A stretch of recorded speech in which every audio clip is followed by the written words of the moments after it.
Olá, que a paz, o amor e a alegria de Jesus estejam sempre em nossos corações. Hoje nós vamos falar sobre o perdão e refletir sobre o versículo que está na primeira carta de Pedro, capítulo 3, versículo 9, onde Pedro diz assim: Não pagueis mal por mal, nem injúria por injúria. E nós vamos começar esta reflexão contando uma história sobre um menino que chegou em casa muito bravo e com muita raiva de um amigo que o tinha ofendido na escola. Depois de alguns dias, o pai desse menino percebeu que a raiva não passava e, ao contrário, aumentava a cada dia. Então, o pai resolveu chamar o seu filho para uma conversa. Caminhou até o quintal, pegou um saco de carvão e disse ao menino: Filho, faz de conta que aquela camisa branquinha que está secando no varal é o seu amigo que te ofendeu. Quero que você jogue todo o carvão do saco, um a um, na camisa. Cada pedaço de carvão é um mau pensamento seu endereçado a ele. Então, o menino pegou cada pedaço de carvão e jogava com muita raiva.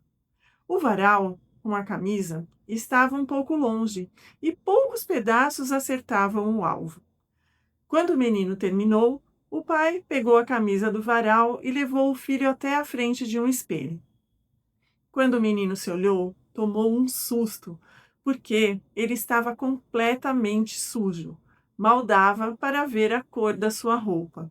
E então o pai carinhosamente disse a ele: Filho, você viu que a camisa quase não se sujou. Mas olhe só para você. E continuou dizendo: o mal que desejamos aos outros, a mágoa, o ressentimento, o desejo de vingança, faz muito mais mal a nós mesmos do que ao nosso ofensor. Por isso, Jesus nos ensinou sobre o perdão. Essa história nos faz refletir sobre essa sujeira, esse peso que carregamos quando não perdoamos e temos desejos de vingança. Às vezes, carregamos esse ressentimento que nos machuca por dias, por anos e muitas vezes levamos para outras vidas, prejudicando assim o nosso progresso espiritual. Alguns de vocês já devem ter ouvido falar sobre a lei de Talião. E se não conhecem por esse nome, certamente já ouviram falar sobre olho por olho e dente por dente, que é justamente sobre o que fala a tal lei. A lei de Talião foi criada no ano de 1770 a.C. e é encontrada no Antigo Testamento nos livros Êxodo, Levítico e Deuteronômio. Mas, ao contrário do que muitos pensam, ela não foi criada para incentivar a vingança, mas para limitar a vingança. Eram tempos muito violentos e a lei de Talião evitava que as vinganças fossem exageradas, que as retaliações fossem exageradas. De qualquer maneira, a lei de Talião também era muito agressiva, pois dizia que todo mal deveria ser retribuído na mesma proporção, olho por olho, dente por dente. Mas já pensaram se continuássemos agindo assim? Como será que estaríamos hoje? Será que ainda existiríamos? E talvez, se existíssemos, provavelmente estaríamos todos, quase todos, cegos e sem dentes. E Jesus veio para mudar a história da humanidade. Ele veio para nos ensinar sobre a justiça divina, sobre a compaixão, a misericórdia, o perdão. E mais adiante veio a doutrina espírita, que nos ensina também sobre a lei de causa e efeito. E sabermos sobre a justiça divina, sobre a lei de causa e efeito, nos ajuda a não nos preocuparmos mais tanto com as atitudes dos outros para conosco, porque sabemos que cada um vai colher aquilo que plantar. Mas isso não pode estar dentro de nós como um outro sentimento de vingança, do tipo, ele vai pagar por tudo que me fez. Não, jamais. Não foi isso que Jesus nos ensinou. A lei de causa e efeito serve mais para nós mesmos, para nos alertar sobre as nossas próprias atitudes, sabendo que tudo que fizermos, tanto o bem quanto o mal, de uma maneira ou de outra, uma hora ou outra, vai retornar para nós. Pedro, neste versículo, pede para não pagarmos o mal com o mal, nem injúria por injúria. E Paulo, na carta aos Romanos, no capítulo 12, versículo 21, diz: Não se deixem vencer pelo mal, mas vençam o mal com o bem.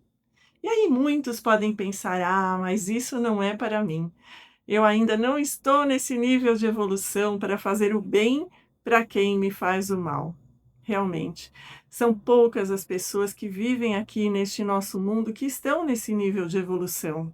Ainda temos muito da lei de Talião dentro de nós.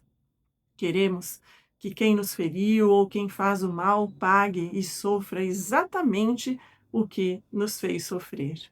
Mas nós estamos aqui justamente para subir de nível. O nosso objetivo nesta vida é a nossa evolução espiritual. É para isso que estamos todos aqui encarnados. Talvez seja difícil aí num primeiro momento, é como ir à academia, fazer exercícios físicos. No começo dói, a gente quer desistir, mas depois nós vamos vendo os resultados, começamos a nos sentir bem, e aí não queremos parar mais. Assim é também com a nossa parte espiritual. No começo é difícil, mas quando começamos a exercitar aquilo que Jesus nos ensinou, um pouquinho por dia, nós vamos nos sentindo melhor. E aí então vai chegar a hora em que o bem vai sair naturalmente de nós. Nós vamos perdoar com mais facilidade, ter mais misericórdia. O nosso olhar vai ser mais compassivo para o próximo. E Jesus sempre nos pede para darmos um passo adiante, para irmos além. Durante o Sermão da Montanha, no Evangelho de Mateus, do capítulo 5, nos versículos de 38 a 41, Jesus disse: Vocês ouviram o que foi dito, olho por olho, dente por dente. Mas eu digo: se alguém o ferir na face direita, ofereça-lhe também a outra. E se alguém quiser processar você e tirar a sua túnica, deixe que ele leve também a capa. Se alguém o forçar a caminhar com ele 1 milha, vá com ele 2. E no versículo 44, Jesus diz: Amem os seus inimigos e orem por aqueles que vos perseguem. É fácil? Não, claro que não. Porque para fazer isso nós precisamos deixar de lado o nosso orgulho, o nosso egoísmo, a nossa vaidade, todos esses que são os nossos grandes desafios, o que nós precisamos vencer para a nossa evolução espiritual. Para ajudar um pouquinho aí nessa questão de amar os nossos inimigos, vamos ver o que os espíritos de luz responderam a Allan Kardec na questão 887 do Livro dos Espíritos. Kardec perguntou assim: Jesus também disse: amem os seus inimigos. Mas o amor pelos nossos inimigos não é contrário às nossas tendências naturais? E então os espíritos de luz responderam: sem dúvida. Não se pode ter pelos inimigos um amor terno e apaixonado. Não foi isso o que Jesus quis dizer. Amar os inimigos é perdoar o mal que eles nos fazem, é pagar o mal com o bem. Agindo assim, nos tornamos superiores a eles. Então, foi para isso que Jesus veio. Jesus veio para transformar a justiça em amor, veio para nos ensinar a trocar a violência por perdão e nos ensinou que a verdadeira vitória é a nossa transformação interior. Cada ofensa que recebemos é como uma sombra que tenta invadir a nossa vida. E quando retribuímos a sombra com outra sombra, nós pensamos que estamos vencendo, mas apenas estamos escurecendo mais ainda o nosso caminho. Mas quando perdoamos e conseguimos retribuir o mal com o bem, acendemos uma luz que vai iluminar tanto o nosso caminho quanto o caminho do outro. E assim, nós nos tornamos parceiros de Jesus, ajudando a trazer a luz para o nosso mundo. Um abraço fraterno a todos, uma ótima semana, graças a Deus.